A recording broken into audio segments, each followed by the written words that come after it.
So for this project, I started with a 13-inch diameter tray mold that I had picked up on Amazon. And then I purchased these two handles that came with screws from Lowe's. And I took a magic marker and I painted around the screw holes and then pressed it down onto the back of the tray so that I would be able to see it from the other side, so that I could use the little hole makers from little windows, and I would have a place to put the screw in without having to drill through it. Now, drilling through it is another way you could do it. So here I am flipping it over, and then I have the little hole makers from little windows, and I'm going to press them down on each of the marks that I have made. And if you can't get them to stick, what you have to do is just wet them a little bit on the back and they will stay in place perfectly fine. So now it's ready for the resin. The resin I'm using for this project is Let's Resin Tabletop Coating Epoxy, a 1-to-1 ratio resin that you mix slowly in a cup just like you would most resins. So this resin I actually mixed with some gold foil and poured it into the tray mold. And I do not want it filled up all the way because I'm going to be putting something on top of it, letting it cure, and then putting the top coat on. So I do not mix up the full amount at this time. I do spray the bottom with some isopropyl alcohol to help with the bubbles, and I dump my epoxy resin in. So the mistake that I made with this is I'm going to be putting a poinsettia on it, and it's going to be in the center. So I really don't want the foil in the center. So what I should have done was poured it all around the outside and then poured some clear resin in the center to push it off to the side. And I do not show it in this video, but I do come back in a couple of minutes and start pushing all the foil over to the side to try to get it out of the middle. And I do get most of it out of the middle. Prior to this, I had printed up a poinsettia from my Cricut program and cut it out, and I'm going to be placing this under the mold to use as a template to make the poinsettia on top of the cured resin. So that's exactly what I do. I put it underneath the cured resin under the mold, and I take clear Elmer's glue and I outline the entire poinsettia. And it's important that you use clear Elmer's glue and that the clear Elmer's glue is perfectly dry before you pour your second coat of resin on it. So next I take a 4mm rhinestone gold chain and put it right on top of the clear Elmer's glue, following along all of the lines. Next day, after the rhinestone chain had dried, I took some red glass, and this glass is from Hobby Lobby. It's called Mosaic Accents. It's found in the back by the stained glass. They have it there all the time, and like every second or third week, it goes on sale for 40 to 50% off. So you can get it for as low as like $2.50. The red glass is maybe like $1 more expensive than the other colors of glass, but it is still fairly inexpensive for glass, and it's real pretty. And then for the center yellow glass, I actually used fire glass that I had painted with the TAMIYA yellow translucent spray paint. Next, it dawned on me that I should have put glue down first to hold the glass in place, because I have to put resin on top for the final layer, and I was afraid that this glass might float up. I really wasn't sure what it was going to do, so I thought it would be in my best interest if I put glue down first. And because I hadn't put the glue down first for the yellow or red, I went ahead and put a little layer on top of it just to hold it down. And again, this needs to be perfectly dry before you pour the resin on it.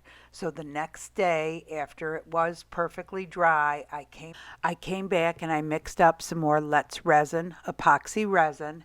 And the first thing I did before I poured the resin was I sprayed it with isopropyl alcohol. And I did this to help prevent the bubbles. And when you're working with the mold, it's in your best interest to prevent the bubbles as best as you can. Of course, by mixing it slowly, warming the resin first, anything to get it thinner and to prevent bubbles. Because the thicker the resin is from being cold, the more bubbles you'll get. So here you saw me spray it with isopropyl alcohol before I pour the resin, and then I'm going to pour the resin, the top coat of resin on, and I will spray it one more time with the isopropyl alcohol to prevent or to get rid of bubbles. Using a kitchen torch or any extreme heat can damage the mold. That's why I'm using the isopropyl alcohol. This resin cures best at temperatures between 75 and 85 degrees Fahrenheit. You have approximately 45-minute work time. It's in your best interest to read the directions for the resin that you are using because all resins are different. It's also in your best interest to cover it with a dust cover. So here I've decided to do a second one, and I will show you both of them finished at the very end. In this one you can see I have the gold foil around the edges and I poured clear in the middle. It is set up overnight, and now I'm taking gold glitter glue, and instead of using the rhinestone chain, following around all the edges with the gold glitter glue. And this I let dry overnight. You want this completely dry before you pour your glitter on it. I'm using glitter this time instead of glass. Next, I mixed up some more resin, and I used the Bombay Indian ink color grass green and mixed up some very fine glitter from Michaels and just put it on all of the leaves and spread it out. And then for the red, for the actual poinsettia flower, I used red eye candy mica powder, and I cannot pronounce the name, so I will link everything that I use in the description. And along with the mica powder, I put some chunky red glitter from Michaels in with it and mixed it in and just put it in all the poinsettia leaves and spread it out. Keep in mind when I'm doing this that this top is actually the bottom. So when you're doing molds, typically the top is the bottom. So the opposite side is what you're going to use for the top of the tray.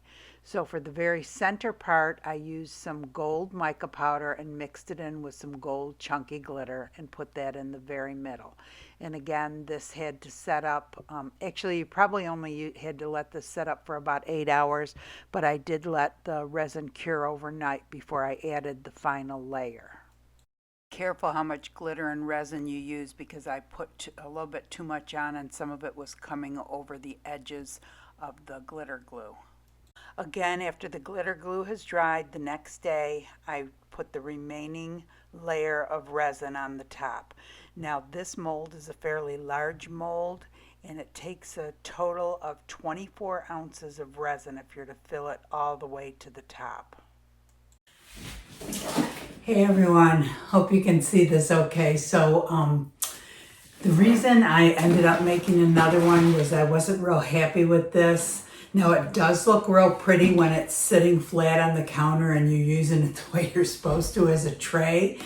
But and here, this is what it looks like is it's sitting on a counter, and it looks super pretty that way.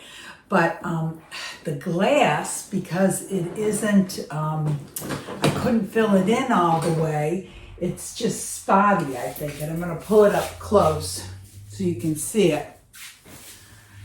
I mean, it's still pretty. And the other funny thing is, when I was doing this, I was thinking this was the front, and that's how I put the rhinestone chains, but I really like it this way. I don't know what video it is, but I do have another video where I put the rhinestone chain upside down because I want the gold outline. Look how pretty the back of the rhinestone chain is, the gold outline. But like I said, when you see this on a countertop and it's sitting flat, you can't tell that you can see through the glass. but I wanted to try it. So if you were doing this just as something that was going to stand up and not a tray, you could pile the glass on and you don't have to have it completely covered, but you have this and it's smooth when it's a tray. But if you're using it for something else, like to stand up or to hang on a wall, you could pile the glass higher and of course not have this perfectly flat, and then it would fill and it would be opaque. So that's why I decided to try to do the glitter, which I think turned out real pretty. You just have to be careful that you don't it doesn't start seeping over the edges, which it did for me, and I had to keep on coming back, pushing it back. But anyway, I thought this was really pretty. It turned out nice. Again, the tip with the gold is put it around the edge and pour clear in the middle. And with the first one, I kept on having to scoop it out. And with the first one, I actually did 3 of these, believe it or not. The center one, middle one, I totally screwed up. I tossed it. And I had the little hole makers in the second one. In the third one, this one, I forgot to put the hole maker, so my husband drilled holes in it. And this is what it looks like at the bottom with the screws in it. And you could take those and paint those gold, but you don't see the back. It's going to be sitting like this. But anyway, I think they were pretty. So this is the last of my Christmas stuff. I thought I would start with some Valentines and with some other flowers and things like that. And so it's been a lot of fun. I can't believe everything's gone by so fast. Time flies. My mother-in-law always used to say the older she gets, the faster time goes, and it's the truth. So anyway, I hope you guys enjoyed the video. I hope you learned something new. If you did, please give it a big thumbs up. That really helps the channel.